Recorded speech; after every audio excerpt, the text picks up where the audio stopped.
So, very good.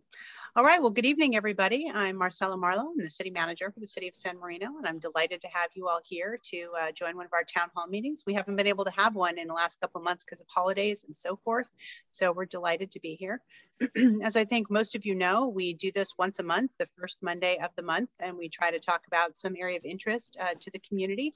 Usually it's a brief presentation by somebody on our team who wants to share some information with all of you, and then we have the opportunity for some Q&A afterwards. So it's delightful to see a handful of you here. Tonight's topic is related to public safety and the event that we're having this Friday, which is a combination of our National Night Out event and also our first kickoff concert in the park. So we are delighted to combine the two of those, and hopefully some of you will be joining us this Friday. Although not on camera, I see our Vice Mayor has joined us this evening. Hello, Vice Mayor Jacobowski. Thank you for joining us this evening. Delighted to have you. And so without any further ado, I am happy to introduce, not that he needs any introduction, and turn it over to our Police Chief, Mr. John Encontra.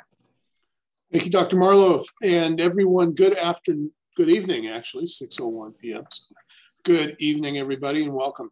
I want to just take a few minutes of your time and talk to you about our National Night Out event. Across the nation, the first Tuesday of August is generally considered the National Night Out event. And National Night Out is an opportunity for the community to get together. Nothing really planned. It's an opportunity to meet with each other, talk about how things are going, how crime is, how what we can do together to prevent crime, and what we can do together to make our community even safer. In the past, we've done it, we've had this event at the police station, fire station area, and back of City Hall. But this year, we have a unique opportunity because our recreation, our community services department is having their first concert in the park. And I thought, what a great opportunity for us to combine the great work of community services with the police department National Night Out. And we're going to have the fire department with us, and we'll have other city departments there. Excuse me. And we're going to have several community groups together and talking about different things that have affected each of us throughout this past year. Our Police Officer Association has donated a petting zoo and also a train for kids to keep them busy. We'll be doing some face painting. We'll have opportunities to talk about crime prevention and the other things that we're doing with the community. And you'll be able to see our brand new motorcycles and our new police vehicles. The motorcycle officers, we have two of them, Officer Salcido and also Officer Corney. And they have just been doing all sorts of good work across the city. In fact, our stats for traffic collisions have gone way down from, we have seen let me move this down here so I can see it, a 68% reduction, I'm sorry, a 60% reduction in bicycle traffic collisions. In part, that's mostly because kids haven't been going to school, but we've had a 38% reduction in traffic collisions overall. And that's one of the things we look at in traffic enforcement is what's causing the traffic accidents and where they occur. This is all part of the future plans that we have involving working with community groups in the schools on traffic safety programs. So you'll be able to talk to the officers about the work they do. And traffic's not just about writing tickets. It's about educating people on the safe things to do. For bicyclists, making sure that your bicycle is good working order and that you're wearing a helmet. For pedestrians, not looking down at your device, your smart device, and walking into the street and not seeing the cars as they pass by or actually enter that intersection while you're there. So we're working, we're going to be working on those kind of programs. And also it's engineering. It's some of the ideas that was brought to us by Director Michael Throne from our Public Works Department, where we talked about how we're going to look at traffic problems throughout the city, traffic calming methods and things like that that'll make things safer for all of us as we enjoy walking through the city. Overall, Our crime is down considerably. Part 1 crimes, which are the serious crimes from burglaries, robberies, aggravated assaults, murders, we don't have any, which is great. Very little, if any, violent crime, which is wonderful. We don't have shootings. We don't have shots fired in the city, which is wonderful. And our larcenies, which are causing us problems, for thefts of gardening equipment, thefts from unlocked vehicles, and thefts from package thefts on that when you have things delivered to your house. And that's down 16% from this time last year. So we're doing pretty well on that. And like I said, overall, that crime is down 32%. And when we look at burglaries, which has always been an issue here, we have had a remarkable success where we have 71% less burglaries this time now versus last year. We've only had 13 burglaries this year. Last year, the number was 45. So it's amazing how many overall burglaries. For residential burglaries, we have had 7 residential burglaries versus 32. And a lot of that I would have to give to the officers with their outstanding work in the field, stopping folks that are suspicious, doing proactive patrol. Also our detectives doing very good investigations, and also the flock camera systems that we have throughout the city. We have 22 cameras that focus on license plate readers that let us know when someone comes in where a vehicle is wanted for a burglary or other serious crime, or as a stolen vehicle. Suspects will often steal a vehicle and commit other crimes. So we're making a lot of arrests that way, and that's helping us reduce crime.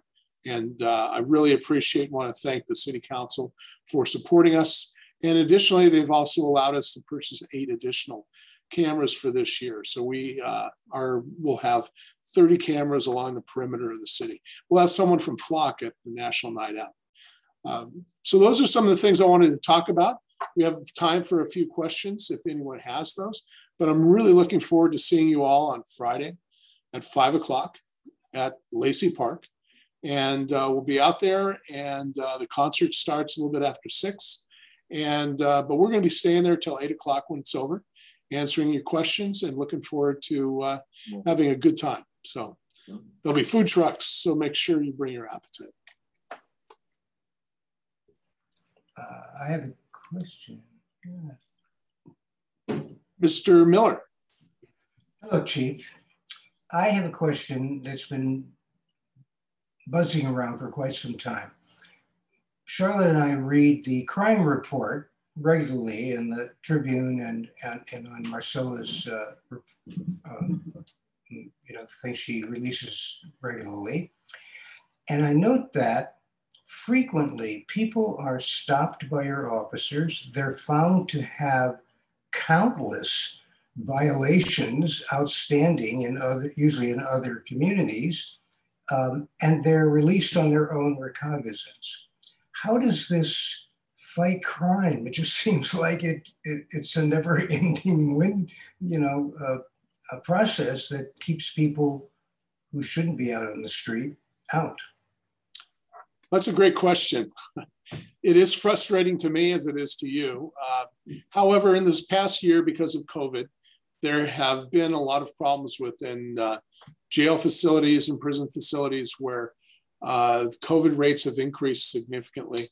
Also with some of the changes from the legislature to the changes by the district attorney about requesting zero bail or no bail, and the the jail overcrowding, where the Sheriff's Department has had to release and reduce the population within the jail, has caused us to write field own recognizance, which means we write them a ticket and they promise to show up to court.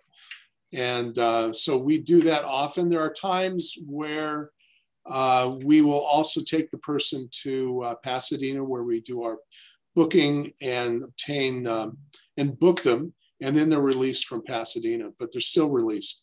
And it's various policies that we have to face. As you can tell, the crime is still down.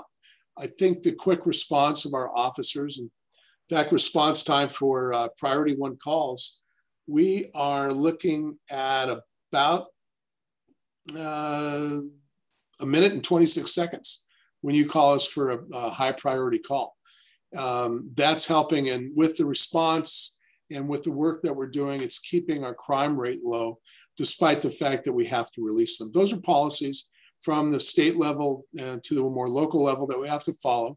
And it's also making sure that we can reduce the COVID infection rates within the jails and prisons. And those are the right things to do, and also assisting the sheriffs and the courts in the local, in the LA County with what their rules are. Can I ask what kind of percentage of people either don't show up or show up, either side of that? You know, I don't have that information right now. I can take a look at it. I have to get it from the Sheriff's Department, I believe. Okay, thank you, Chief. You're welcome, sir. Chief? Any other questions? Chief? Yes. I'd like to commend you. I'm extremely impressed with the reduction in burglaries. It feels good. And as far as arrests go, yes, I think you have proven the value of the flock cameras. You mentioned our biggest problem right now is theft, and you named 3 types of theft. Could you speak a little bit about what campaigns or procedures you are trying to get into place to better educate residents on each of, and gardeners on each of these issues? Yes, I'll start with thefts from vehicles. We do have cameras in areas where we've had an increase, primarily around Lacey Park. But we have a program where we call Hide It, Lock It, Keep It. And we encourage residents to put their valuables in the trunk or out of sight. Most of the problems that we have with larcenies or thefts from vehicles come from people leaving valuables, whether it's backpacks, handbags, laptops, iPads, things like that, out in view on the seats or front seat or back seat of their car. And people walk by and they check to see if doors are locked, and a theft occurs. There's sometimes that they will leave those objects in a locked car and the car's locked. So that's one of the toughest things that we've had regarding thefts from vehicles. As far as package thefts, we encourage people to use a mailbox business, have their packages delivered to that mailbox, as I do. My first package at my new house a few years ago, someone stole something. And after that, we've used a mailbox and haven't had anything disappear, which is nice. Also, you can have it sent to your work. You can have it sent to a friend. You can specify when you want it delivered or even where you want it delivered.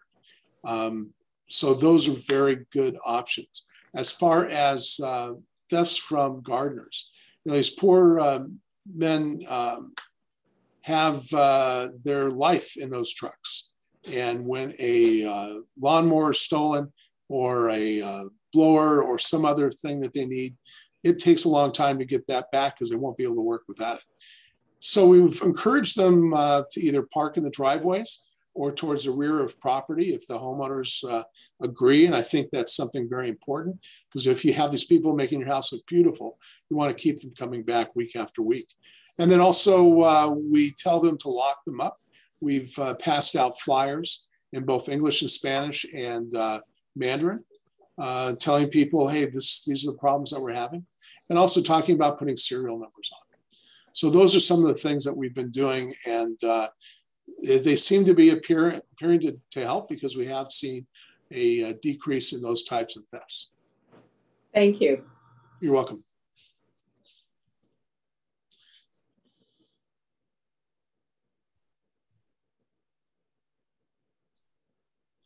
I also encourage you, if you have any questions after this meeting, you can always email me.